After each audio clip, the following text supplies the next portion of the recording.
Hi, and welcome to Trapping Radio 2.0. This is Jeff Dunlap, your host for tonight. What I want to do is start off with plugging our sponsors who are so nice to sponsor the show and help cover all the costs associated with it, with the server and all that other stuff. So, these are the people that put this show on. So, please, frequent their businesses, and we really appreciate it. First off, we got Alan Sayers with Funky Trapline Supply or Trap Tag Supplies. Alan's a really awesome guy, good friend. Through the years, I've learned that Alan will do anything for anybody. He's done stuff for me that I probably couldn't have got anybody else to do. He's just an awesome guy, and when you call up Alan, or Little Alan as we call him, because Big Alan owns it, Little Alan is the one you'll talk to a lot of times on the phone and packs the orders and all that. Not father and son, just Big Alan, Little Alan, and both awesome guys to deal with. So give them a call at Funky Trap Tags. Then we got Wildlife Control Supplies. They got all the stuff for the ADC businesses and more. So if you're looking for any type of stuff to do ADC business, any weirdo stuff, if you're a fur trapper like me, you look at their catalog and there's a lot of weirdo stuff in there. So I don't even know what it's for. But if you need any of that stuff, or exclusion stuff, they're the ones to get a hold of. Wildlife Control Supplies, they're out of Connecticut. Good friend Alan Hewat, own that. Some other people own it now, and Alan passed away, and we really miss him. Still feel really bad that Alan's not with us anymore. I always enjoyed talking to him at the the Pennsylvania convention and stuff like that. Next on our list is Okie. He's out of Oklahoma, hence the name Okie. Jeb, Jeb sells trapping supplies, buys fur. Anything you might need, Jeb's probably got. Like I said a couple weeks ago, in the old days, a lot of fur buyers, they bought fur at the junkyards. And, I know Jeb doesn't have a junkyard, but knowing Jeb, he would love to have a junkyard. And buy fur there. So, that's the type of old school guy that you're dealing with when you're dealing with Jeb. Awesome guy. And he gives you his word on something, and Jeb makes it happen. So, we also have F&T Outdoors, at fntpost.com. They are really good guys. Just like everybody else that we have sponsors on the show, they're really good guys or women, or they ain't going to be here sponsoring the show. If they're an asshole, they're not going to be here. If they're ripping people off, they're not going to be here.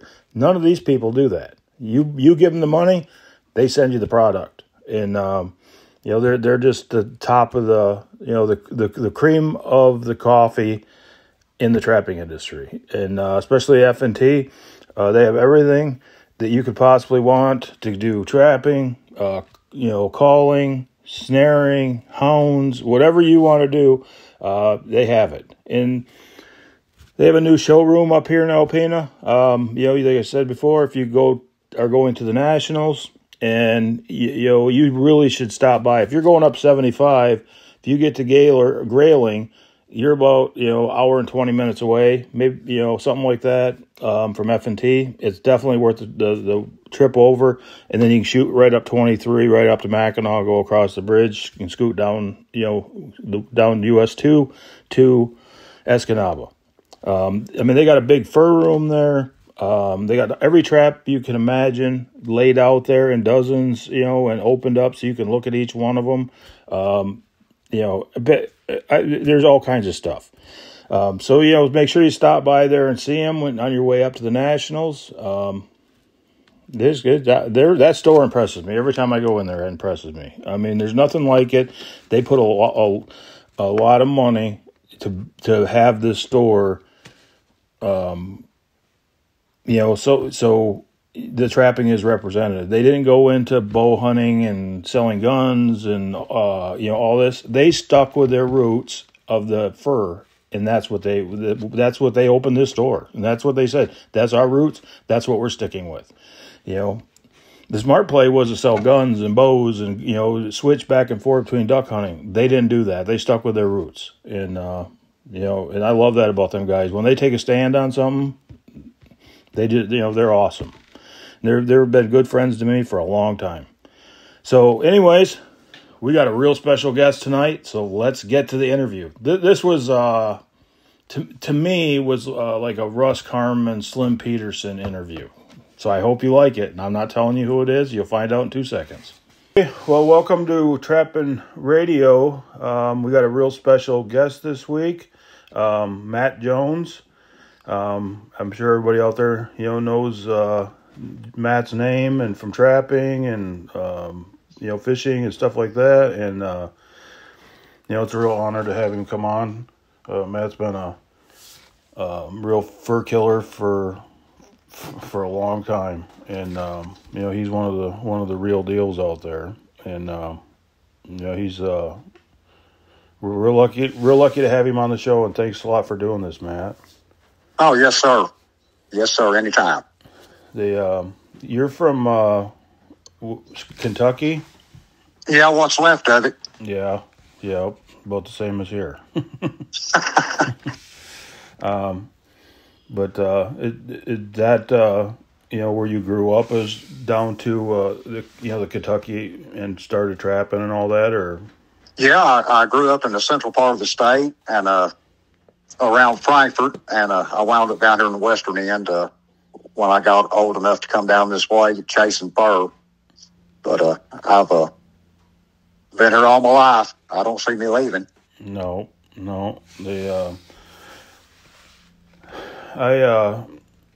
That's one of the states I personally never trapped Kentucky. I drove through there going to trap stuff, but never stopped or broke down there yet. So, well, make sure you stop and get permission if you get ready to, though. Yeah, I will. On the southwestern half, how did you get? You've been trapping, or trying to kill, something to sell it for, basically your whole life. Just about my whole life, yeah. I guess I started trapping when I was around 12 or 13. I'll tell you a little story on the first fur I ever had any dealings with. My great-granddaddy Harry had a fishing camp on the Big Sandy River. And that's outside of Ashland, Kentucky. He had a little fish market there. And I was just a kid. I'd go on the weekends and stay. And it was in the fall of the year. Squirrel season was in.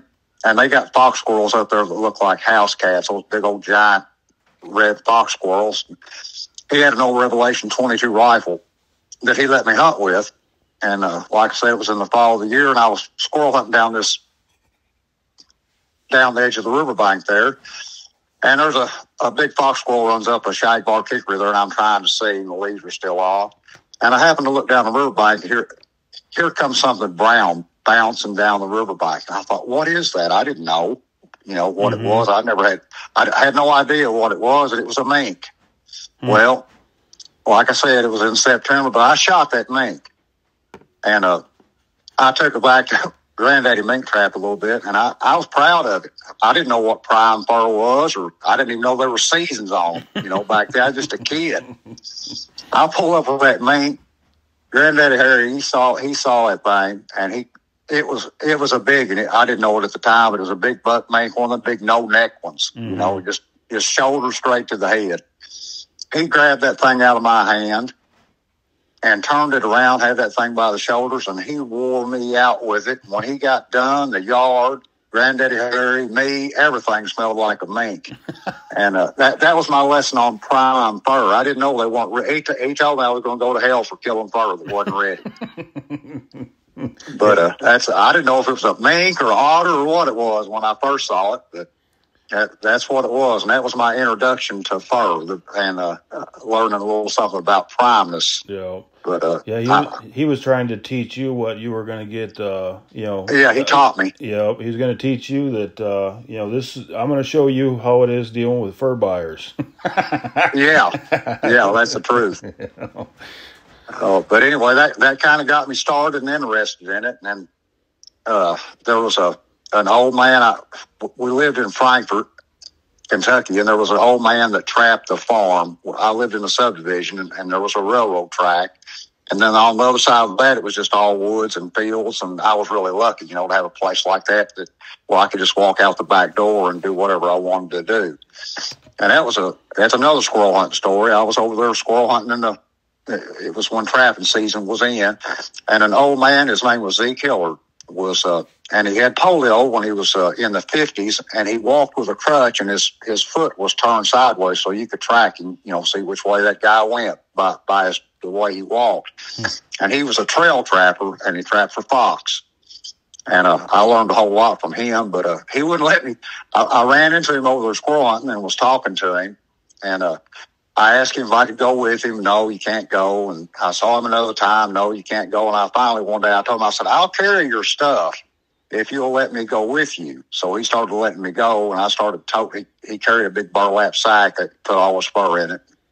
And I got to go with him, and all he used trapping was a hatchet and a hunting knife and a roll of 16-gauge wire that he would double or triple, and then whatever kind of trap imaginable he had, and he just set trails. And I learned more in the year or two helping him, trail trapping like that helped me later on in life trapping than probably any other experience that I had as far as trapping goes. But that's how I got started. Yeah, because you started out the perfect way. I mean, when you're becoming a blind set trapper, trail set trapper, you got to really pinpoint where them animals are gonna. That's how you learn. That's right. And then it's like setting for coyotes or fox or bobcats or whatever. I always. That's how I learned was, a lot of blind setting and stuff. And, the thing is you're set when you start using lures and baits, you're still I try to come within 6 inches of where them animals are going to be, That's right. That's what you got to do. That's exactly right.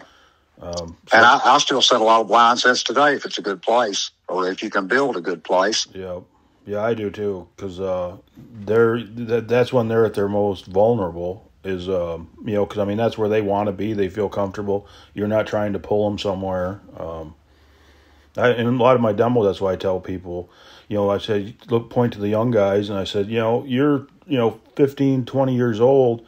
If every year you pick up 2 blind set spots, really good ones, and don't burn them out, use a drag or a cable or something to get them off there. I says, them are good for you, unless something changes your whole lifetime. And that's right. It never changes. It'll always be there. If you pick up 2 a year in 20 years, you got 40 extra coyotes or whatever you could pick up. And you never know if anybody ever does it, but I've done it in my life. That's right. I know you've done it. That's like Johnny Thorpe told Mel that time. They were trapping out west around the stock tanks, and Johnny was catching a lot of cats there, and Mel was a little bit jealous, I think, and Johnny told him, said, well, they've got to get to the stock tank first before you can catch them. Yep. And I think he was kind of backsetting him a little bit there, which is what a good trapper does. Yep. That's my favorite set. I got some buddies that like to do it to me. Oh, yeah, that's right. I always like them to set first. Yeah, you go ahead and pick your spot, and then I'll pick the second spot. Yeah. Yeah, because if you can get on the other side of them, you definitely, that'd be funny. There's some people I'd like to see you do that too. That'd be funny to watch. Yeah, I was thinking about you the other day. You gave me a fish blower at one of the Tennessee shows. Uh-huh. It's been 5 or 6 years ago. You remember bringing that thing down to me? Yep. Well, a guy named Corey Jackson, one of our fish haulers, had rigged up a generator, and he's running that thing on the fish truck. And every time I see it, I think about you. It's still running. Yeah. It was. I appreciate that. Thank you, Jeff. That's all right. Yeah, I just wanted to go to somebody that was a working person rather than sell it to somebody else. So it needed to. It sounds probably. I'm sentimental about shit, and and it's like me and my dad did that bait business for years, and I wanted it to be going. Somebody was going to use it to keep fish alive, and it was their life, and because that's what we did, It's still around. Oh, good. That thing went through a fire, and it's tough. Yeah. Yes, sir. It'll stay tough. We'll keep breaking down, but so when you started out going and learning blind setting and stuff, and you trapped, like you got into it, about when you were 11, 12 years old. Yeah, and then started reading everything I could get my hands on. I really got interested in it, liked to trap, still do. And back then that was the late 70s. I got a hold of Graw's fox trapping methods, and Gerald Whelan had a fox book out, and then Helfrich was writing for Fur Fishing Game, and high school kids in the early years, 7th, 8th, 9th grade. It affected my schoolwork because I was reading that stuff all the time, and I was just interested in it, and it's led to now. Yeah. 60 years later. 60 years later. It goes fast, don't it? It goes pretty quick. No. Sure does. Yeah. But I wound up moving down here to Western Kentucky. I guess I was 17 years old or something like that. I moved down here. My mother was the business manager for one of the state parks, and she got me a job down here as what they call a naturalist at one of the state parks. And then that turned into fall and winter time, and I already knew this was a really good area down here for that. And back then there was a lot of country that you could trap. It's a lot of leased up now, like everywhere, but back then it was you could be a wild Indian pretty easy back then. Mm-hmm. And I wound up getting a third shift job dispatching for a police department, so that left me open in the day. Left my days free, and just that's how it all started. I like that plan, working from the inside out. Yeah, that's right. It's like infiltrating enemy camp. Yeah, that's right. It was a little small town too, so I could sleep. A lot of times by 1 o'clock we'd take us a little nap until 4 or 5 o'clock in the morning. Wasn't much going on, so It worked out good trapping wise. Yep. They so I mean, did when you started, got down to the other end of Kentucky and you started going, I mean, fur was bringing big money back then. A man could make a living trapping. You could sell every week. We had a fur buyer I wound up working for named Robert Deck, in Hopkinsville, Kentucky. He was one of the largest fur buyers down here, and I'd go over there and sell every week. And then in later years, I got to where I was working for him, and I'd scrape coon hides and go with him to buy and this and that. And it was a learning experience for me. I really enjoyed it. Still do. Mm-hmm. But you end up deciding to quit high school too. I did, right? And the trap. Yeah. That wasn't the best decision, but I don't regret it. No, I've regretted it a couple times through different. Well, it doesn't look good on a job application. No, but then I haven't had to have too many of those. No, I had a couple and I didn't like it. I made pallets. My dad said, I think you need to go try a different job because you don't seem to want to do this one. So I said, all right. So I said, I can do that. I went and started making pallets, and I made it about a week. And I didn't do a very good job during that week either. So, well, a week, that's not bad. No. They're supposed to pay me, I don't remember, say $10 an hour then. And which was, sounds like nothing now, but that was big money back then. That's money. Right. And he was going to pay me $6 on the table and $4 under. And I went in the office, on Friday. And they said, his wife said, no, we're only paying you the 6. And I said, well, just give me the 6 now because I ain't coming back. So that was the end of that. I didn't want to do it. And they didn't want to pay. Well, down this way, mussel shells were bringing big money, and I got into fishing and learned how to fish. I met a guy named Ray Hammonds. I was down here catching coon bait, shad for coon bait at the dam, and I ran into a guy down there that was catching bait for trot lines. And I had fished a few trot lines, but I really didn't know the commercial style way to fish them. And he invited me to go with him, and that ruined me after that. Yeah. I could fish in the wintertime, and back then they took our turtle nets from us about 10 years ago without a fight. Nobody even really cared. But we used to, turtle in the springtime and then fish till fall and trap. And I had $100 bills falling out of every pocket when I was a kid. Whether that was good or bad, I don't know. But there was money, seemed like everywhere you turn. Yeah, that's here they did the same thing. My dad used to trap turtles. I never did it commercially other than, as a kid when he was doing it. And they regulated everything right down to, I don't even know how many turtles, let's say 5 turtles you can catch in a season or something. Yeah, they've got it now. Just about every state they've regulated to where you can't make any money at it. I was talking to a friend of mine from the Carolinas, and they've got them on like that 10 turtle. You can't have restrictions like that and try to do it and make any money. I seen in the last couple of days going to town, there's been like 4. One was a group for up here, a real big snapper hitting the middle of the road, and I was like, sure, good season, good time that there's not a season on these, right now. Just sit there smash. One of the big ones where you can look at him, drive down the road and see daylight under him. Yep. But I heard Minnesota just closed. I think they just closed down their turtle season. I saw something on Facebook or something about that. I hate it for the boys up there. Yeah, it's definitely, that's the thing is with trapping that everybody's always worried about the antis. I fully agree that they cost a lot of money to fight them off and stuff, and I fully agree with that. I'm always more about being regulated where it's not worth doing it anymore. If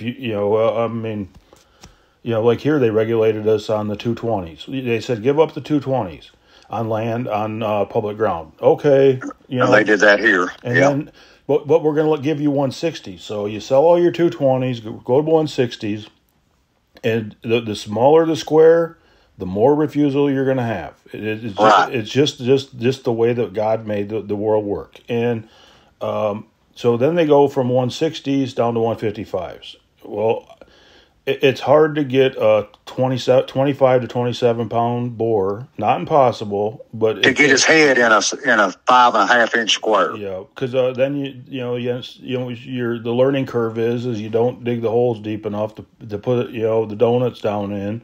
And, they're reaching in, so you got them by the arm, and they're, basically they just regulated you down to where on state land, unless you're using dog-proof traps or footholds, it really isn't worth, if all you had was 155s, I wouldn't even go.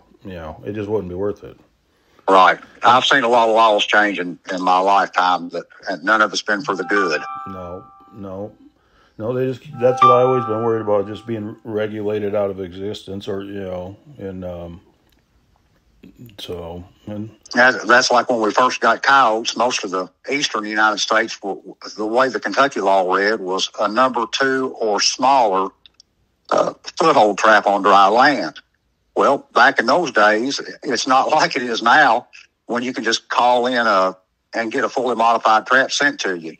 Back then you had to send them somewhere to get them done. I went through the 175s and 2 canine woofers and just every kind of trap I could try to get a hold of that when we first got coyotes to try to get something to hold on to the dang things with. Yeah.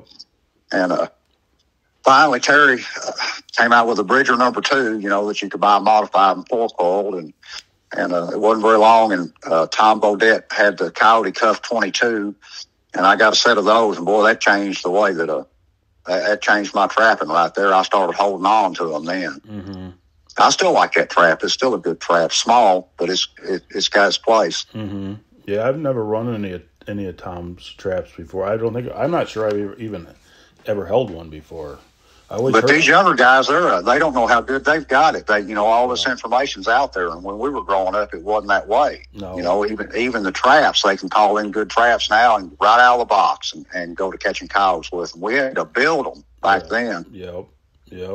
Or just if you couldn't build them, you were just using something like a square jaw number 2 Victor, where the jaws gets pulled out of them, and right. Well, they just 175s are the same way. They just destroyed them. You catch one every now and then. No, but the first Duke 1 3/4 I ever set, 'cause we were using them Victor because my dad was a fox trapper, and I kind of followed and did what he did. We all were. Yep. And then the coyote showed up, and they were using 1 1/2 Victors, and then they switched to, like 1 3/4. That's what he ran for years. But probably the Northwoods trap back in those days. Yeah, and I bet they were. Well, the Victors, when they first come out with them, was they had the really high levers. They almost looked like rabbit ears sticking up, and them ones locked up and didn't get the jaws pulled out of them very often, so that's what they use. But I ran a lot in the old days. I ran a lot of the Blake and Lamb traps in the 1 1/2 for fox. I liked the Blakes really better than I did the Victor traps. Yeah. And then in '82, Victor came out with a 175, and of course everybody, that was the fox trap in the day. We was night lashing and thought we were big time. Yeah. I guess we were when you look back at it. Yeah, it was cutting edge. And then, Jim Connor, I can't say enough about Jim. JC, he's helped a lot of people with trap modification and gadgets that he's came out with that helped me in my younger days. Yeah. And even Old Gorman's, if nobody's bought the Hoofbeats of a Wolfer, that book right there is a must-have if you're a canine trapper. Whether you like him or not, it's a fine book. Yep. And a lot of good information in their own traps, And Slim, Slim, Predator Trapping Problems and Solutions. That was a fine video in its day when it came out, and as far as traps and trap modification goes. That a lot of the Eastern trappers, we weren't lucky. We couldn't run those 3s like they could out there. We had a hard way to go for a little while, but gradually they've changed a lot of the laws in the East now where we can use a coyote trap. You got to let us trap what we got, and that's what we got now, coyotes. Yep. And they want them killed, so make it easier to do it. Yeah. That's one good thing, that one law that has been changed that's helped us rather than hurt us. Yep. No, they everything isn't negative. That's for sure. It seems to in my mind always be negative, but you're right. It's some of the laws that not all of it, but a lot of it. Yeah. And some of the snare laws have changed. I know a lot of guys got some pretty tough snare laws. Yeah, we can't use snares. We're at the cable restraints. Cable restraints, and it's like a 4 1/4 loop, I think it is. Something like that. Anyway, it's basically like putting a leash on a coyote, Right. But I was like a lot of the other guys. I thought that with them cable restraints, because it has to be a relaxing lock, I thought, well, you got to use them washer ones. And I'm like, because that's what they're selling. Everybody's selling. You'd assume that if they could sell better ones, that they would sell better ones. Anyway, so I caught this coyote, and the lock was like 6 inches back. It was just, it could have stepped back out of it if when I shot it. I looked and exactly what the laws were and started asking questions, and like it says just a relaxing lock. That's why I tell people now, it doesn't say in there that you have to use the shittiest relaxing lock on the market. It doesn't say that. It just says a relaxing lock, Right. So I'll tell you what, you better watch it on some of those washer locks, because if they check it and it doesn't come back, they'll look at those washers as a lock, and it's just that's what I hate. It's all up to the discretion of the law enforcement officer who happens to be checking the trapper. Yeah, and that's why that's why I don't build any snares or cable restraints. I buy all of them. Then they're commercially made. I'm using, something that was sold to me as, this is as a relaxing lock. This is a relaxing lock. Here's the ad, in case you ever caught a dog or something, Have you ever talked to Riley Hess much about snaring? No, I've talked to Riley, quite a few times, but not. Man, he knows so much. I talked to him about 5 minutes. It's like, whoa, hold on there, buddy. I got to jerk these reins back. He gets so far ahead of me. He's just, when it comes to snaring, he's a great guy. That's what I love about going to shows. You get to see those guys you normally don't get to see. Yeah.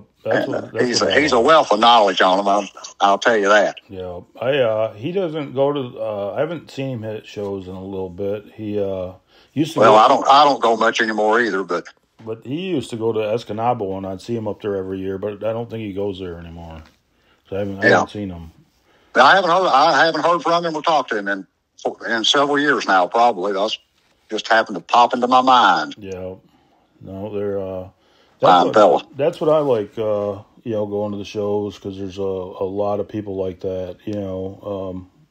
They're interesting to talk to, and. Oh, you learn a lot when you get in that crowd. I recommend anybody, if you can go to a trapping convention, it's a great place to learn. Yeah, they're a lot different than when we were kids going to them. They're the same, but they're different. They're not as wild as what they used to be. Some once in a while they get out of hand. We had one of our buddies stripping in the parking lot at the motel last year, so. That that was wild, but no, we don't want to get started telling stories. Not those kind. People throwing number 5 Bridgers up in there and trying to snap them off with their hands. I've seen it all. Yeah, I heard about that whole deal. No, it was. I wish I had it on video. I bet. Somebody told me that it looked like you guys were slaughtering pigs over there. Oh, that was I think that was all the Dobbins crew from back in the day. What was it? Paul still runs that site. I don't get on it much anymore. Was it Trapper Man? Trapper Man, yeah. Trapper Man. It was a Trapper Man crew. Yeah, drinking that whatever that fire water that Paul's got. Yeah, that untaxed whiskey. Yeah. Yeah, that's what makes it good. Even it burning and going down. Oh Lord. So I've about outgrown it. Yeah. I'll have a few sips, but I've got to the age where I don't have a problem putting it down and saying no. No, I don't either. No, there was a time I wouldn't. No, just sip on a beer once in a while. Yeah, I've woke up in the gravel at a convention or two in my day. Well, I've heard about that too. Yeah, Jackie Malone had to drag me out of the road. I said, "What are you doing?" He said, "I'm going to drag you out of the road where you don't get run over." I said, "Thank you, buddy." Yeah. Them mornings when you got to do demos and you're like, it's nothing to be proud of. That's right. I've drunk in there before, and wasn't even awake through the first half. Somebody else was. My body was moving, but my head was dead. I always made him try to put me on up in the day. Yeah. I didn't want the first one. Yeah. No. 8, 9 o'clock, that's pretty dang early to do a demo when you're still drunk. Yeah. But as far as like, after you quit like high school and went into that, and let's say like, you could make up till the crash in 87, then like nobody wanted raccoons, you couldn't really give them away. There was a stretch, like in 97, I think it was, we sold, coon, and there was different jump. That's when stuff started coming back up in the 90s there. Yeah. But I missed from 87 to 89. If I trapped, it wasn't much. Yeah, because you couldn't give nothing away. Yeah. Then we started getting a little coon market back, and one year foxes would sell good, and then it started getting better when Napa started getting bigger. I didn't even know that Napa existed. The fur buyer I sold to was selling to Hudson Bay, which was Napa back in the day. Mm-hmm. But when Napa came out, that kind of put everybody back to work. Yep. And it started picking back up. But I mean, during that, did the fishing carry you through that time, or Yeah. A lot of times, most time we could catch enough fish in the summertime to where we could, I probably could have made more money fishing, but I just like to trap, to take off and trap, and then I started making the DVDs, and that helped make a little bit of money too, mm-hmm. And giving a little instruction here and there. But it's a funny story on how I got started making DVDs. Mike O'Hearn I used to run his coon bait years and years ago, and I bought all my supplies from Gerald Smith. Mm-hmm. And Gerald and I were friends. We talked on the phone a lot. He told me, he said, "Hey, Red's coming up here to make some coon bait." It was in the fall of the year, and I was bait line fishing, and he had been questioning me about how I fish trot lines. I said, "Well, hell, Gerald, I'll just film some of it, and I'll send it up over to you and Mike and watch it while you're making coon bait." Because Gerald has got a grinder that you could drop an elephant in. It's off an old mink farm, and Red would go up every year to use his grinder to make his coon bait, because you just throw a whole fish in there, Mm-hmm. And so I filmed a little bit of trot line fishing, and I sent it up there, and they watched it, and a little time went by, and he called. He said, "Hey, man," he said, there's probably a market for an Eastern coyote video. That's about the time that the coyotes were starting to get, he was selling more equipment to guys in the East for coyote trapping, and he said, "You should make a coyote trapping video." Well, the first one I made was called Coyote Trapping East of the Big River, and it was kind of a spur of the moment thing, and I filmed it in about a week. I had filmed some catches and stuff like that, but as far as putting a video together back then, that was the VHS days, mm-hmm. and you had to get somebody to do all that. You couldn't edit any of it at home. Yeah. And I just hired a guy named Steve Phillips up here that was doing weddings, and we just kind of built a little video, and I sent it up to Gerald, and he put it on the market, and it sold amazingly well. So that's what kind of got me started in that line mm-hmm. of the trapping field, And that also put me at a lot of conventions where I got to meet a lot of people. I started learning a lot from different ones. It's just amazing what you can learn when you get around people that know what they're doing. Yeah. Yeah. That's like Gerald. People don't know it, but in the day, Gerald could catch 600 or 700 mink, and that's just, I love mink trapping. That's a lot of mink. Yeah, that's a lot of anything. Yeah, that's a lot of anything. That's a lot of going up and down banks. That's a lot of anything. Because that's right. If he caught 600, he went up and down that banks more than 600 times. Oh yeah, that's right. That's right. And then you got to skin them all. And then you got to handle them all. Yeah, that's right. Yeah, that's a lot, and it's a lot of the mink. They stink. They're worse than a skunk on sometimes. So they are, but I sure like them. I like them too. That's in the end of the '80s and that's what I always was off trapping. It was mink. Yep. If I could do it over again, I probably just hammer down the coon. But there was something about the mink.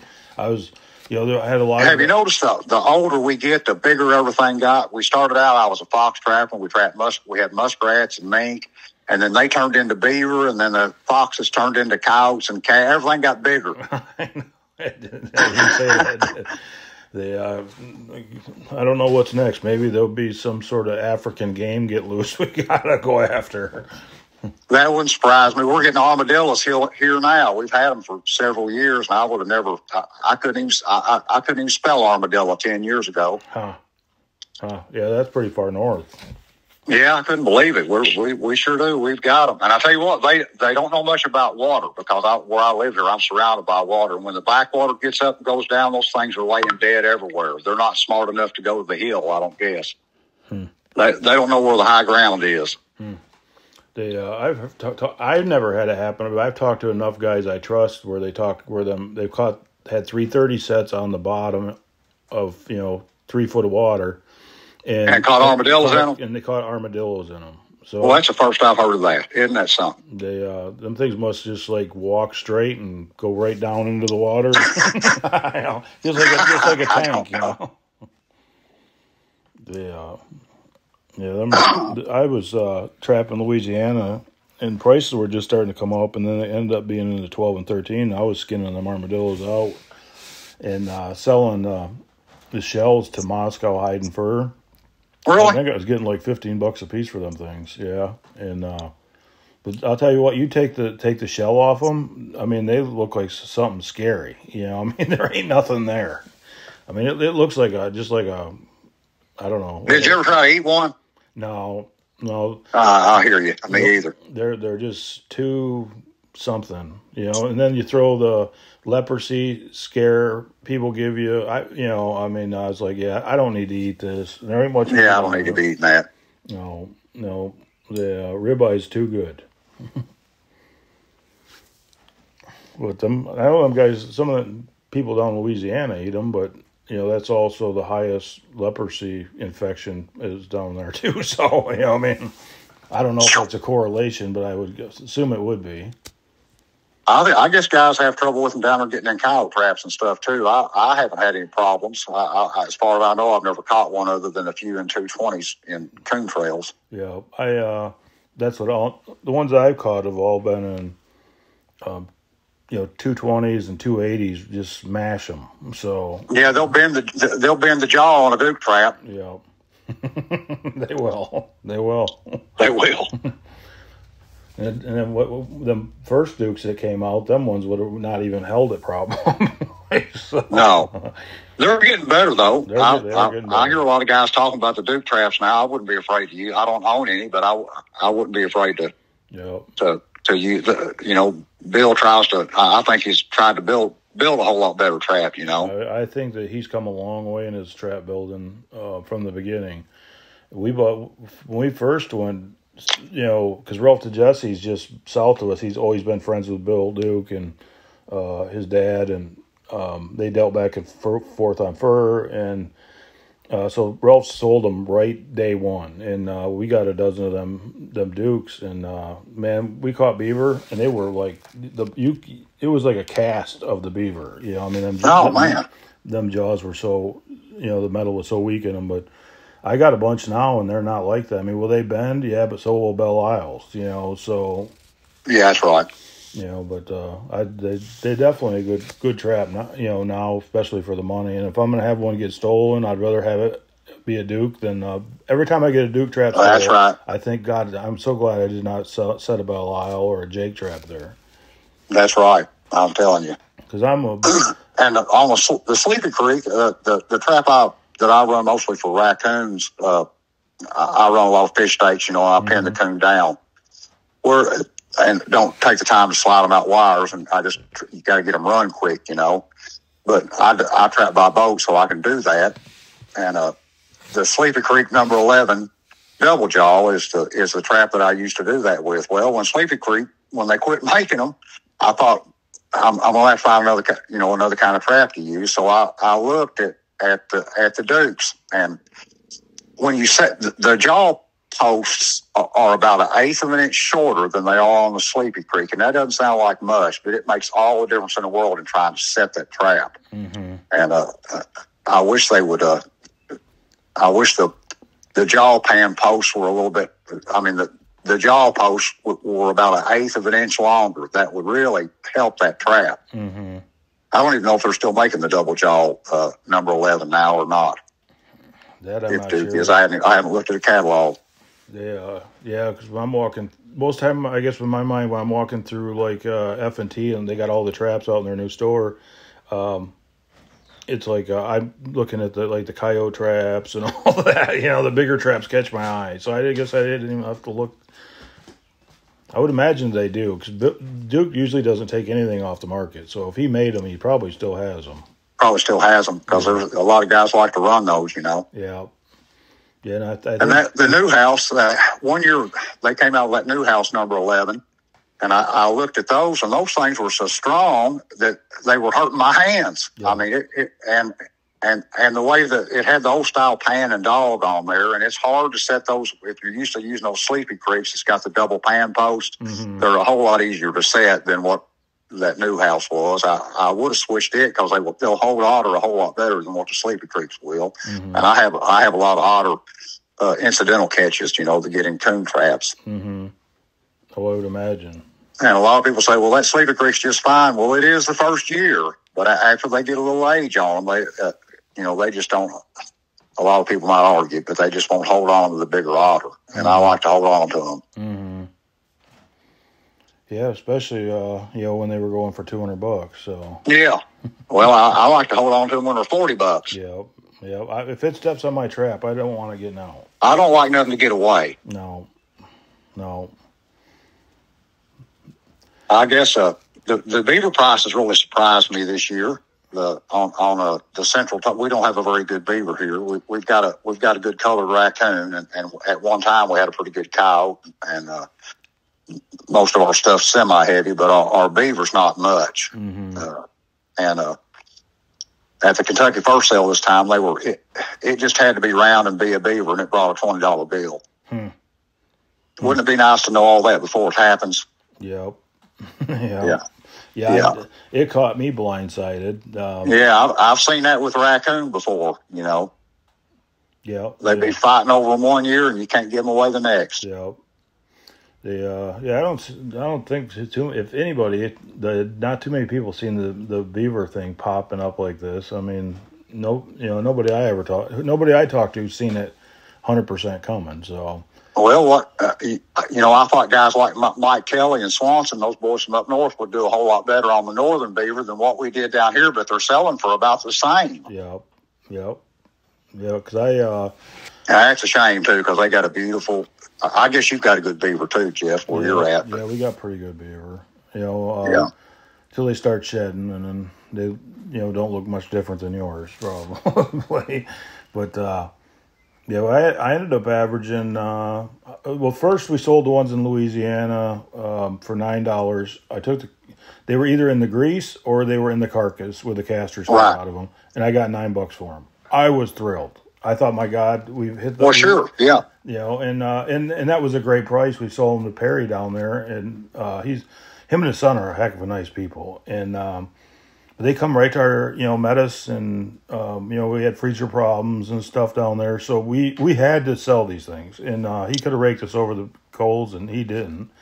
And then the next week, or 2 weeks or something, they sold. That's when what was it, Arkansas? They had that sale. They went average when they sold real high. Yeah, and I saw that, and I thought, well, that's just two buyers fighting over them. I've seen that happen several times in my life, and then it turns out that's not the case. They were wanting them. Yep. That seemed high. That seemed like crazy high at the time, but especially for that beaver. Yeah, I mean, it's been probably a long time, if ever, that they were down there fighting over Arkansas beaver for $40. That's what I always been saying. I said normally we'd go to the south and try and sneak the northern beaver in as either late or early, northern beaver. I never thought we'd have to go and take the northern beaver and try and sneak them in as and sneak them in as a southern beaver. Right? Isn't that the truth? I mean, how shit changes. I'll tell you what, that's like otter fur and mink are about the same way. They're pretty good all from the south to the north. That's one fur that you can take a northern Louisiana mink or an otter and a southern Wisconsin mink and otter, and there's not a lot of difference in them.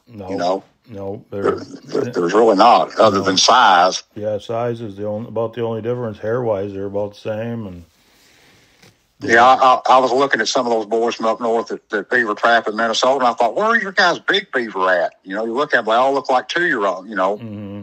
But they just don't get as big as that. Out here on the Ohio River, it doesn't freeze up, and they can eat all the willows that they want to, and we catch a lot of it in the 60s and 70s, and, pretty common. That's a whole lot of fleshing. Yep. That's why this whole beaver thing, I mean, this is great. Well, it gives people something to go after. Yep. Yep. And I'm sure that's exactly what's going to happen. But they talk like the market's going to stay strong on them. So, yep. At least for a year or two. I love it. Thank you, Yellowstone. Yep. Thank you, Yellowstone. Thank you, Yellowstone. Yeah, because if I get a fur buyer to come to my door, pay me $23 and count them, or $24 and count them, on greased beaver. Yep. I'm thrilled, just like I was, back in the 80s. So. Well, I guess they're buying these R beaver from like down here by the pound. I mean, if the truth was known, they were selling them by the pound. Yeah, that's what they're doing with these ones up here too. Is they're using them for hatters, unless they pull them off for something else. Like they got some real nice ones. They might have them tanned or got a markets for them. But well, if the otters would just go up a little bit more, just a little bit. Well, they don't have to go up too much. No. But I'd like to see $50 or $60 on them. Yeah. Yep. And evidently our cats have picked up. The last two fur sales, it looks like the central type cats, which is what I've got, are bringing $100 bill, which is where they need to be. Yep. Last time I had a lot of southern cats. That's about what they were. Is $100, $120. So the market definitely is up. Yep, I'm glad to see that. That's a little improvement anyway. Yeah.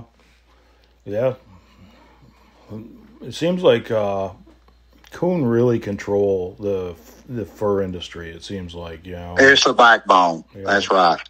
Yeah. I'd like to see a $10 raccoon anyway. That's cheap. It is. It's dirt cheap. I kept thinking as much as. It's usually people, if they find a cheap product, they figure something out to do with it, and then they can make money on it. And I mean, with fur right now, I mean, you can't get a cheaper product. I mean, what are you going to buy? You can't even buy garbage for the price that you buy in fur for. No. So I mean, you'd think somebody would pick up the reins and do something, but well, there's always hope. Yeah, maybe they will. Because they're sure it's a buyer's market now. Yeah. Well, Kevin Costner, I want to see you on that show of yours with a coonskin cap. That's what he needs. That's right. Nice jacket. Yeah, full length jacket in July. It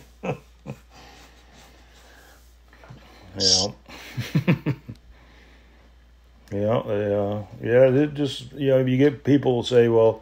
Fur price is never coming back. Well, it did. Well, the beaver prices came back. The coon prices have come back the same damn way. You just wake up one morning and it has happened. Well, let's hope. I sure hated to say.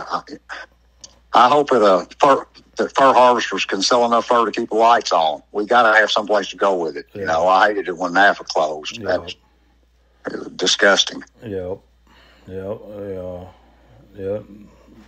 No, it definitely. I mean, you got to have places to sell the stuff, and everyone out there that gives you an option. We definitely need. We need every trapper to keep it going, and we need every fur buyer to be out there because I mean, like they sure ain't getting rich on a $4 raccoon. No, the buyers need to make some money too. That's exactly right. Or there's not going to be any. Yeah. Yeah, because somewhere on a $5 raccoon, there's no meat on the bone for anybody. Nope. When you can sell his pecker for more than you can sell his pelt, something's wrong. Yep. That's 100% true. Yeah. I cut a bunch of them off this year. So, this is the first year I've ever done it. I'll tell you, on our coyotes, my prettier coyotes, we sent them and Christian and I sent them off and got them tanned, and most of my cats, and we can sell them one at a time, but you just don't get it's not like, you just don't realize the money. Mm-hmm. She had a $2,000 tanning bill, and it takes a little while to recoup that. And then on my end of it, she wants to keep all the good stuff and then sell the other. I said, honey, you can't keep it. I said, it's a renewable resource. Get rid of that stuff. We'll get more. Yeah. She wants to hold on to it. But yeah, I know exactly what you're saying because I got the same problem on this end. We went and got some otter tan last year we caught down to Louisiana, and they're in a box in the house. We tan these to sell, and now they're in a box, but she ain't putting them up for sale. And now they're not for sale. Yeah. That's what happens to me too. We got to stop that. How are we going to do that? I'm not sure. Now we've got a bunch more otter we're sending in. I told her, I says, we do not need 50 or 60 otter in the boxes sitting around the house with the feet. Because I mean, I skinned all the feet out and all that, and and I'm like, yeah, we don't have room for all these, and they don't look. The displaying in a box is not that great. And back in February, I was cat trapping, and how otters are easy to catch that time of year. I asked Christy, I said, do you want some otters? I said, I can catch some. She said, no, I don't want any. And then she wound up buying some at the first sale. I thought, God, dang. I drove by. I drive by them big old toilets, Just look at them driving by. And beaver, too, driving by those things. Everything, whatever I'm not trapping, that's where the money's at. Yeah, it's always been that way. Oh, Lord, Jeff. Yeah. So, ask me about our little cow school so I can give a little plug for that's the what cow school. That was what I was just going to ask you. You and big shooter Brian Nelson. Mr. Nelson. Yes, sir, from Virginia. Yeah. I'll tell you how all that got started. A guy, Anthony Wilcox, who is a trapper in the central part of the state up around Lexington, was friends with a guy named Tevis McCauley, who runs Whitetail Haven Institute up there, or Whitetail Haven Guide Service, or whatever you want to call it. He called Anthony, wanted to do a coyote school. And Anthony called me and wanted to know if I want to come up for 3 days. This is like to teach the deer hunters how to control coyotes on managed lands. That type deal. It wasn't really trapper related. So I told him I'd come up there and do it. And he said, well, do you think we need to get somebody else? And I thought, well, how many guys are we talking about? And Tiva said he thought he had about 16 or 17 guys for the 3 days that wanted to come. He was charging them, to come up there. Mm-hmm. And he told us what he'd pay us. And I thought, well, I'll see if I can get somebody else. And I thought about Andy. I thought, I'll call Andy. We'll fly him out here. It'd be an Eastern trapper and a Western trapper. Well, Andy couldn't do it. So I wound up having to settle for a lesser human being. So I thought, who could I get to do this? And I thought about Brian. I thought, well, I'll call Brian in Virginia. So I called Brian and told him about it. He checked his schedule. His schedule was free. So he came down and we went up there to $1 Million Lodge. There's 1,000 acre ground though with it. And they had 3 or 4 other little bitty farms. Well, we get up there and these 3 or 4 other little bitty farms are an hour apart and they're like 150 or 200 acres. So we wind up setting coyote traps, like 25 coyote traps on a 200 acre farm. And a coyote could walk. We didn't like using a lure. A coyote could have walked through there and got caught, just bebopping. But after it was over with, I told Brian, I said, we ought to do a real coyote school sometime on a working trap line. I said, I've got an area down here where I'm at that, that we can access, and it's rough country, but it's a place where we can actually run a trap line. So we hooked up and about 3 or 4 years ago, and we started doing a school. And what's great about most of the guys that we get are already good coyote trappers, so it's more like a convention. Mm-hmm. It's like it's everybody's trap line, when they come down. But if anybody's interested in coming, we do it the last 2 weeks of January, and it's on my trap line down here in Western Kentucky. And you can contact Brian Nelson for the. He says he's not my secretary, but he actually is my secretary. That's who you want to. That's who you want to contact if you're interested in coming to our school. But we do on the line instruction for 3 days. We take 2 guys to the truck, 4 guys total, and we ride around with an army trapping coyotes. Yeah, and you guys. That's pretty much it. You guys pile them up. Well, we could. Jeff, we've caught the same amount every year. Yep. It's always like a little competition between Brian and I, and sometimes he'll be 1 or 2 ahead, and sometimes I get 1 or 2 ahead, and we make a big deal out of it. But every time he catches one, I'll say, well, that's my spot. I said, I'm just letting you use it. but we usually catch about 6, but between 55 and 60 cows. And we've done it 3 years in a row, and we've caught between 55 and 60. So that's what that area produces. Yeah. When in the old days, if Brian and I were just trying by ourselves, we could get out of there quicker with us, but it would still be the same amount of coyotes. Yeah. Yeah. That's just how the ground is. Yeah, there's just a certain amount of resident coyotes. You can't catch 200 if there's not 200. Yeah. If there's not 200, that's right. But we have a good time. Not too many gates to open. No, that's the main thing. At least you have Brian to jump out and open them. So that wouldn't... Yeah, and Katrina, she comes with him, and we rent a lodge, and we can, if the people decide they want to stay there, I think Brian charges like $100 a night, which is cheaper than getting a motel, and then Katrina feeds everybody, so it's a good deal on that end of it for them. Yeah, how many days does the school run? We usually start about the 13th or 14th of January and run till the end of the month. Okay. I mean, when the students come in, are they there for they come in let's say it's 3 days. Yeah, they ride for 3 days, and a lot of them will stay 4 nights. I think that's right, isn't it? Yeah. Yeah, it's a 3-day deal. 3 days and 4 drinking nights. That's what happens over a lot. I don't always. It's against the law for me to go over there. As far as Christy's concerned, some of the times. I just do what I'm told. Yeah, I've got to that point myself. Yeah, way better off. Man just needs to do what he's told. Yeah, if we'd have realized that 40 years ago, we have a lot more stuff. Yeah, I know. Yeah. Oh, Lord.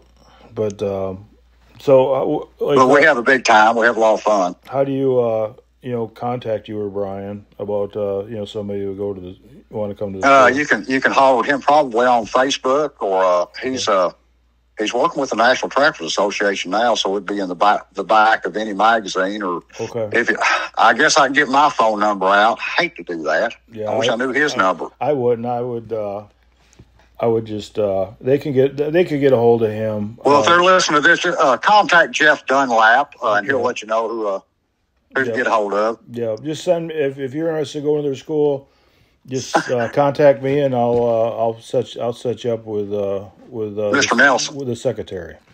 Yeah, with the secretary. Yeah. And tell him you're not coming if you ain't wearing a dress. Oh, Lord. Enough people tell him that Brian would wear one, I bet. Well, we've had a few women come to the school as well. That surprised me. Yeah. There's more and more getting into it.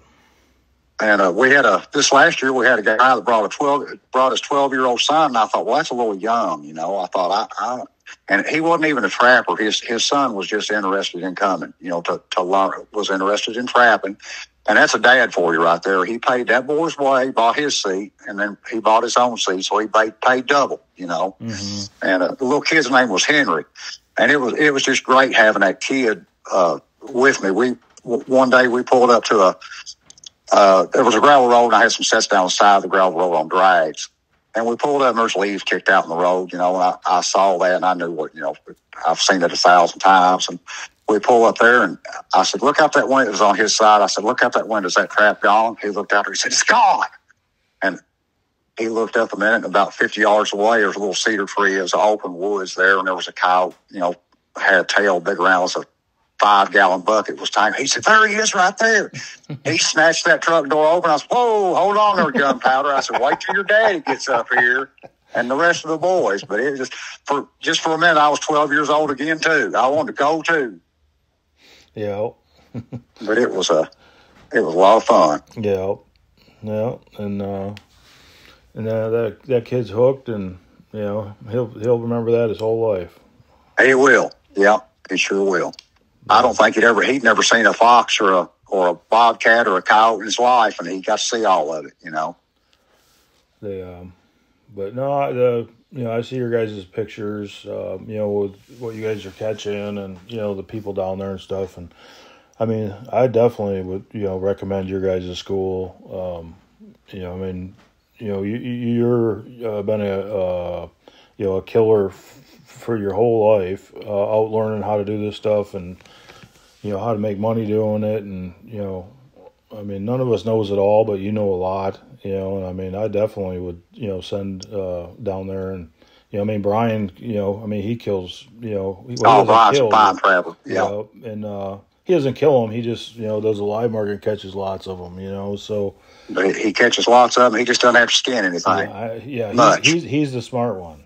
Yeah, that's right. He is the smart one. He'll tell you that. Oh, yeah. No, he'll tell you that right away. No, Brian's a fine guy. He's a better instructor than I am, because I'm kind of all business when I'm out there. I'll do whatever. I look at the weather forecast, and that depends on how I'm going to trap. And Brian's more of an educator. He'll take the time, and he does a whole lot more instruction. You'll see me do the same thing, 2 or 3 things the same way the whole time. Yeah. And Brian, he'll try to change it up. And like I said, he's a little better instructor probably than what I am. I was the same way. So it works out good. I'm the same way as you, where I, was, I'd say that's where I'd set my trap. I put in the trap, and then somebody says, "Why would you put the trap there?" And I said, "Because that's where the animal's going to come through." Why? Right. I really don't know why. I just know that's where they're going to come. I don't have. Yeah, well, it's easy for me because I've trapped that ground for 30 years. So because I've trapped it before. Yeah, because I trapped there before. Yeah, I've already been here. Yeah. And you need to find a spot at your place where you can have the same thing. It looks just like this. That's right. Yeah.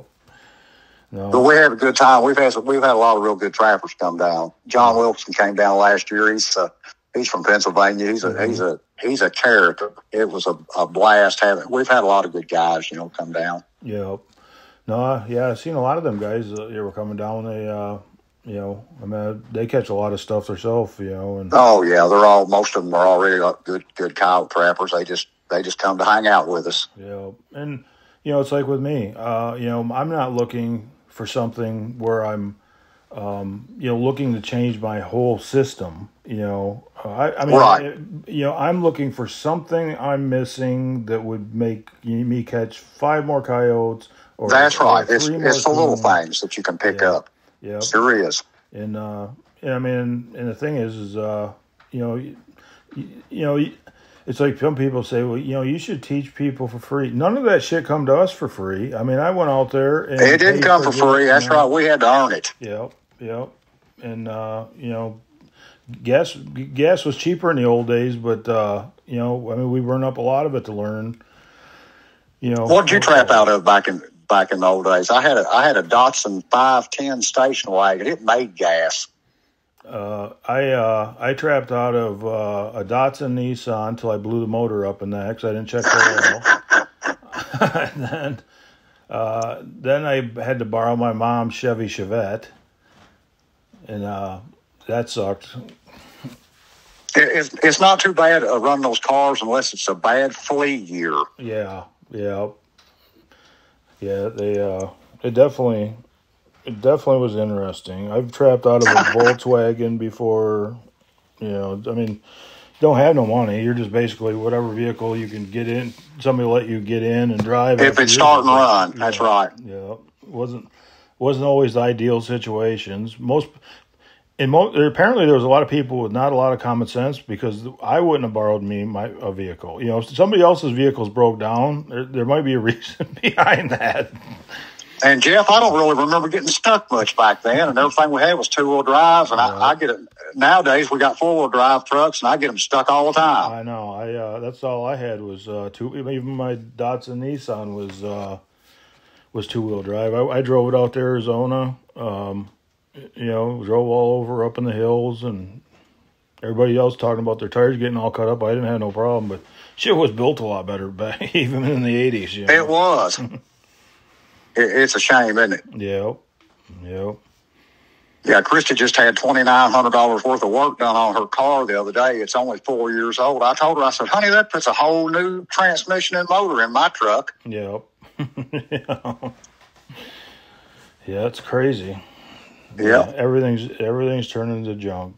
Trapping But wire, everything. But we've sure had a lot of fun though. Yep. Yeah. Because when it's all said and done, whatever money you made is always spent. All you got, is the stories and the memories. That's it. And I don't know what got me thinking about it, but I was thinking about old man Hillard, the one that was showing me how to trap. He used 6 or 8 foot of doubled or tripled 16 gauge, just regular, just like what I call trapping wire, and a hatchet, and he would chop a sapling down, and that's what he uses.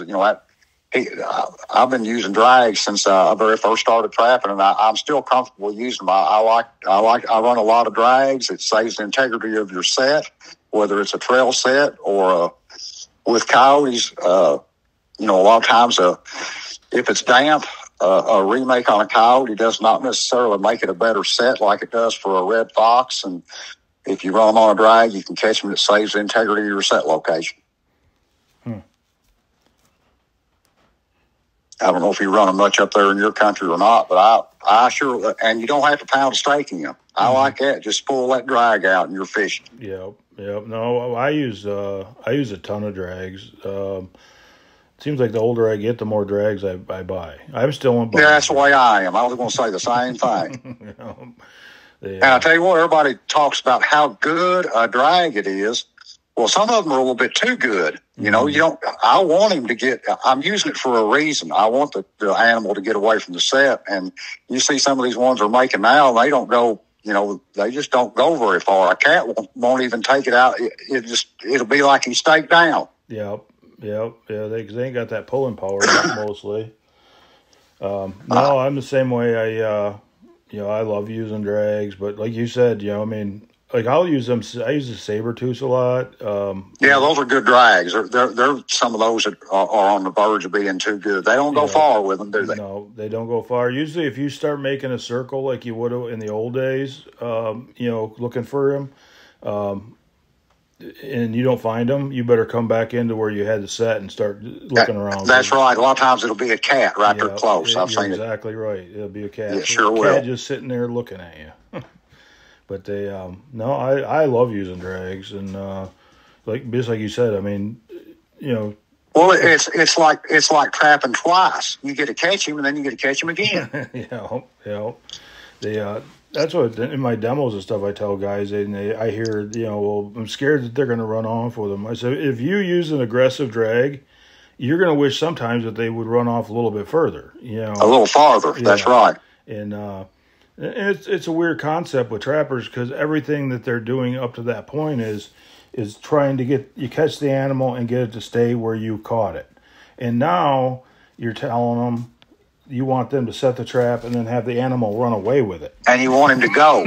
That's right. So it's a weird concept, and but I got a lot of people that tell me, I'm so glad that you talked to me about the drags, and it's made a big difference, and because it allows you to set spots that you normally, like on here in this state and federal ground, you would never set in the middle of the road, because if you anchor down there, any deer hunter or whoever's, they're going to blow a hole in that coyote. That's the best. That's exactly right. That's what we run into down here too. That's going to be the best case scenario, that they blew a hole in it and left your stuff.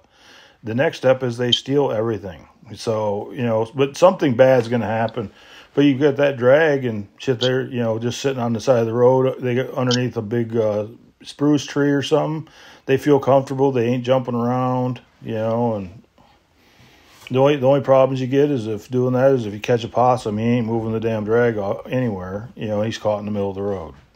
Now, I've been averaging losing about 6 or 8 traps a year to either to getting them run over or something bad happened, and that goes to adding up. Yeah. I had 200, and then at one time I had 200 coyote traps, and I'm down to, it's hard for me to come up with 100, and I want to buy some.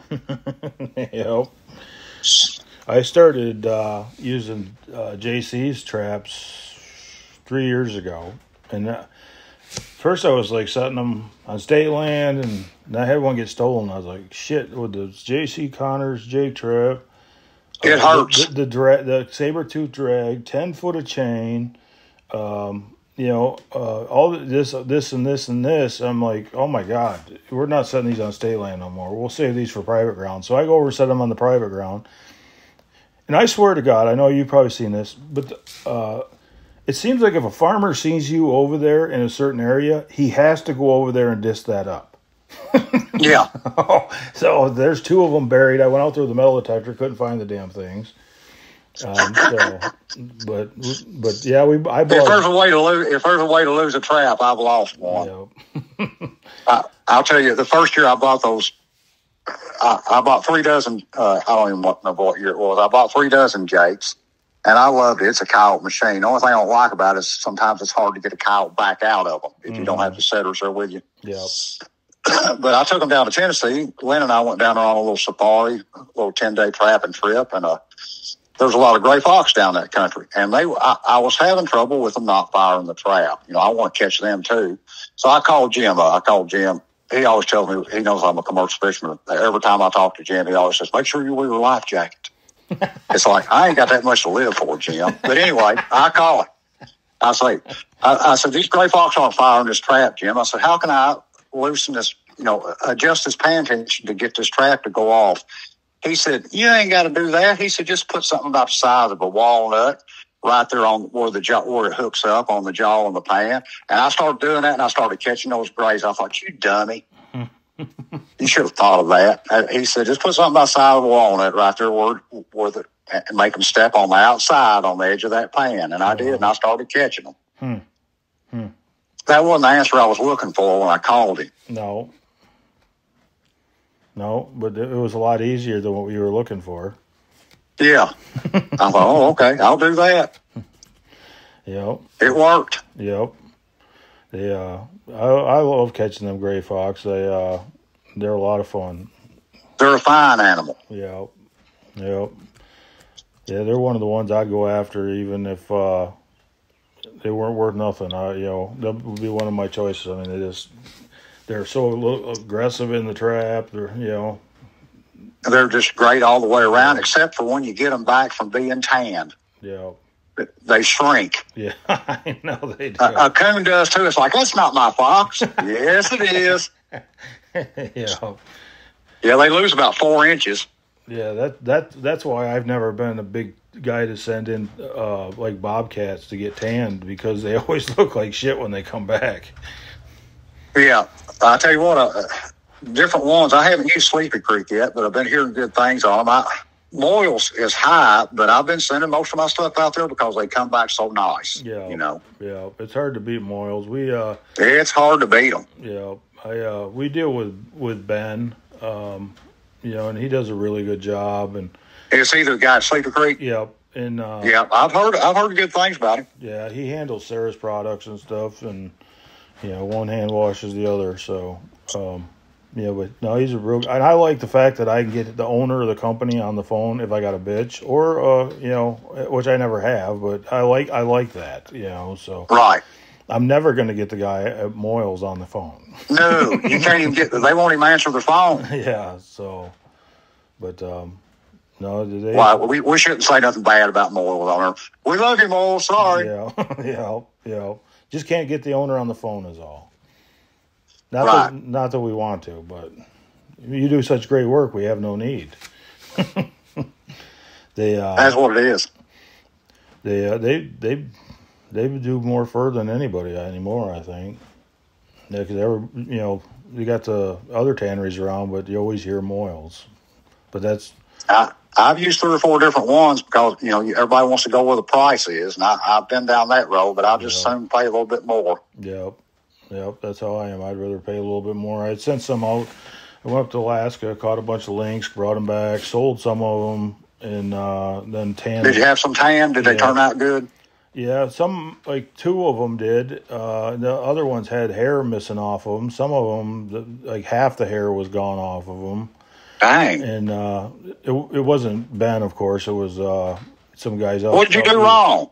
Well, they said that, it was my fault. And I'm like, F&T bought some of these lynx from me. They sent them out to a different tannery. They were all put up the same. None of the hair fell out of them. So I guess I'm confused of why mine did and theirs didn't.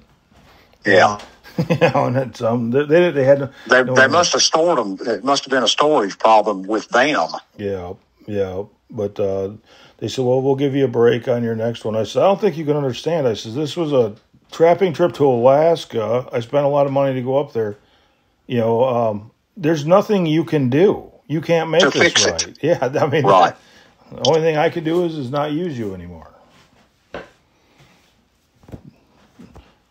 And then after that conversation, I had some coyotes there, and they came, and there wasn't enough hair on them coyotes to even you couldn't have made a hat out of them, like 20. Lord have mercy. I'm like, why even send them back? That's a lot of work wasted for nothing. Yeah, on all fronts. Yeah, because there's nothing easy about a coyote. From the catching them to skinning them to fleshing them, stretching them, taking them. You got to be an idiot. You got to be an idiot to catch them. Yeah, yep, we are.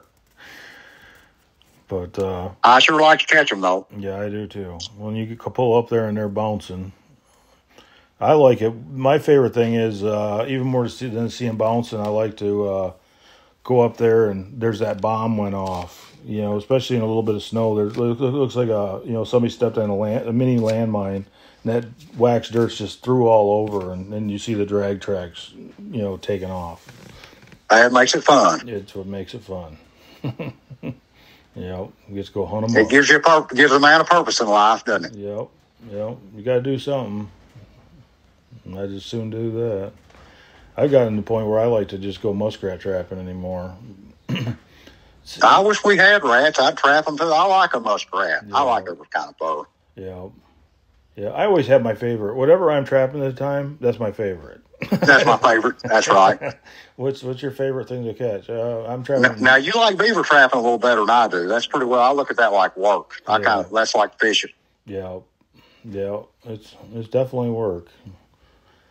The only thing I like about beaver trapping is if it's an otter in the trap. Yeah. Yeah, that's why we've been going down to Louisiana and Arkansas, is because we can catch more otter. And here you go and catch, I think it's 3. So they appreciate a trapper down that way, don't they? Yep. They always treat us nice, and yeah. Have you got the muskrat houses where you're at, Jeff? So we don't have much. When I was growing up, we had some of that. You would see houses. They're mostly what few rats we got left are banked in rats here. But I've always wanted to trap the big marsh with the rat houses. Yeah, that's got to be fun. Oh, it is. It's just production trapping. But it is. It's a ball. Because you can sit right on the houses and. You just set some on the houses, then set some off, and try and pick up, get it like a 90% catch rate, 80-90% catch rate, the first night, and then it'll drop to 40 or 50% the next, and then best is to pull, But when I was younger, I would leave rats, and now I don't leave no rats because they're just gonna die. Something's gonna kill them anyway, so you might as well be the one. There's no farm. That's right. There's no farm in the muskrats. It doesn't seem like I've left. When rats were going high in 2012, 13, I left rats in spots, and there ain't even a rat there now. Because of gone. They're just gone. The water dried up, or I just. Have you ever watched those guys that are like up on the Chesapeake Bay, like Morgan Bennett and those guys doing those demos? They skin a rat in like 30 seconds. Hell, they're like a coon to me. It takes me. I'm a 3-minute rat guy. I might not be that bad, but they can shuck them, can't they? Oh, they can. It's unbelievable watching those guys do that. It's like, hey, slow down a minute where I can see what you're doing. Yeah, they move so fast. Like, have you ever seen Jerry Schilling dress a snapping turtle? Have you ever been to a demo where he was? Yep. It's unbelievable, isn't it? Yep. You can tell when he's doing it. He knows every cut that he's going to make, and I mean, he does it so fast you can't watch it. No, it would take me a long time to do the same thing, and mine would be screwed up. Yeah, I'm right there with you. I'd rather just hire Now I Schilling to do it. I can skin coons pretty quick because I've had to do a lot of it, and Yeah. of course I've been around catfish all my life. I can dress cat pretty quick, but everything else I just all thumbs. Yeah, yeah, that's about how I am. I'm good with rats, but I've skinned tons of them in my life. Right. No, Did your dad rat trap much, or was he mostly just stay after foxes? he would. Where his heart was land trapping. Yeah, I knew it was. Yeah, and he'd trap rats and stuff, but that if. Like had said before, he said, he quit his job to, he was in. Well, he make more trapping. Yeah, then he definitely did. But when we moved from southern Michigan up to northern Michigan, like 250 miles away, this was a Polish, German, Russian area, and everybody was related. And if you weren't related or lived here forever, you couldn't get no farm ground. When we moved up here, my dad trying to, foxes were still. He couldn't find anywhere to trap. No, he got permission on one spot all day long, and that guy called and told my mom that I told him he could trap, but I changed my mind. And she says, "Don't tell your daddy he lost his one permission." Oh man. So was there not any public ground up that way, Jeff? Yeah, there was. That's what he ended up going, is just trapping the public ground. We got millions of acres of public ground, but the fox were heavier more in that farm ground. That's right. That's how it is everywhere. All the public ground I trap, it's rough country and there's not a lot of fur in there, but you can still catch what you need to catch. You just got to work harder. You know. Yeah, and so that was kind of,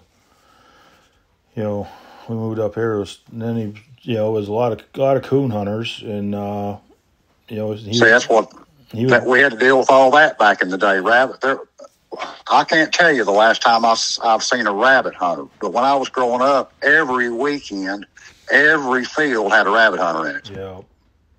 And then at nighttime, it was coon hunters because coons were bringing good money. Yep. Yep. And that's one thing I don't miss. No. It was a nightmare back then. He's out trapping, and the coon hunters here didn't like the trappers, and the trappers felt the same way, and and they wouldn't sell him his fur, and he's trying to buy fur, and the coon hunters won't sell him. So, but well, they'd sell them now. They'd sell them now. They would sell them to the most hated trapper in the world now. Yeah. Well, how's Clint doing? I haven't heard any word out of Clint in a while. He's doing good. He is going back to school. Is he? Yeah. I don't know if you heard, but me and Sarah bought Clint out. All the predator control group, the video. Oh no, I didn't know that. Yeah. Me and Sarah bought all of it, and isn't that something? Yeah.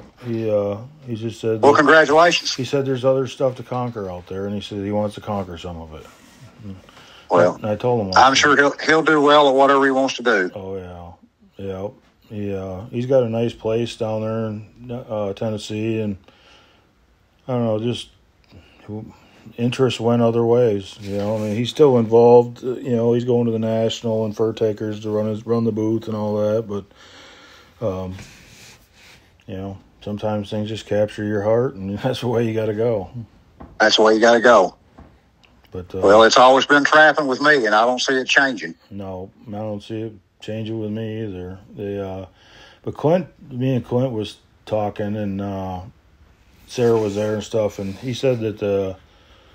This is one reason that guys should really look at going to your school. That Clint said that you and Randy Smith were the two most natural predator men that he's ever met. Well, it's nothing to be proud of. So, but I mean, that's like being the smartest kid on the short bus. That's true. But. Well, I appreciate Clint saying that. Yeah, and I guess we'll end it there. But while we were talking, I was thinking about how I was going to do this, and I'll put a link when I put this up, if wherever we post it, like on Facebook or whatever, or on YouTube. I'll Yeah, put it on there where stupid folks like me can look at it. But I'll put a link in there so you can get a hold of Matt about the school and stuff. Well, Jeff, I sure appreciate it, buddy. Anytime you want to do it, just call me. Okay. Well, thanks for doing it, Matt. We'll talk again. I'm sure we forgot to talk about something. Yeah, we'll definitely. Both of us can talk about trapping all day. Yep, we can. Okay. Yes, sir. Well, thanks, Matt. Thanks for calling, brother. Yep, bye. Well, that was a great interview with Matt, and I'd already told Matt that that we were going to have him come back because Matt's got tons of story. He's got tons of fur knowledge, and we'll get him to burrow down and throw a couple tricks out there for everybody. The next interview, and but he called back and he had a really cool story about Randy Smith, and and so we're going to put this as a bonus right now. Smith, I got a Randy Smith story for you. I'll tell you what happened. He calls me. It's a good one. They have the World Championship Walker Dog coon hunt in Aurora, Kentucky, which is about 20 miles from my house. My phone rings one day. It's Randy. What are you doing? I said, not much. He said, he told me about the hunt, what was going on. He said, would you guide me? Make a long story short. And I said, yeah, sure. Well, to make a longer story short, we go up there and we pick them up. It's a 4-man cast. I take them down here on the river, the best farm I know, full of coons. Well, I didn't think about it, but the water was up about 20 feet higher than what it normally is. They turn these dogs loose. Randy's dog gets on a coon right off the bat. The only problem was it swam across a 20-foot deep creek that's usually 3 feet deep that you can just jump across. He had to swim over there and get that dog and swim back with it in the cold wintertime. He gets back, and another guy in the cast was a preacher, a crazy-ass preacher that had a dog that wasn't worth killing. It runs off, that place, he said, hell, I saw 7 coons just with my light when he was in there with his dog. But in any event, this guy loses his dog, and it runs the rest of the night, but they scored high enough to hunt again. So the next night, we go, and I take them by boat. I got 4 dogs, 4 guys, and me, we put in, and I take them to a big island on the Ohio River. It is also full of raccoons. They turn loose. Well, I didn't think about it, but about a year or two before, we had the ice storm of the century. When they got back, the dogs ran. I heard all kinds of stuff going on. When they finally got back, it looked like you had rammed those boys through a meat saw. They were banged up, cut up, bruised. Randy just looked at me and shook his head. He said, yeah, it's full of coons in here. You just can't get to them. And I didn't think about that ice storm blowing all that debris and stuff down. But it was funny. The look on his face when he came, every one of them were bleeding when they got back to the boat, having to walk through those deadfalls. But that's my Randy Smith story. And the trapper wins again. And the trapper wins again. That's right. Was that the year that he won the World Hunt? No, it wasn't that year. I think it was the next year. No, he didn't win it. I was going to say, because that'd make you a world champion guide then. It would. I know it. Well, I am a world champion guide. I just didn't. I just wasn't that night. Those 2 nights. Yeah, for the coon hunting. For the coon hunting, yeah. Yeah. But that's my Randy. Hey, he's a great guy and as good a trapper as you can't outwork that boy. Yeah. No, he definitely has got no backup in him. Yeah, he's a fur killer now. Yeah, he is.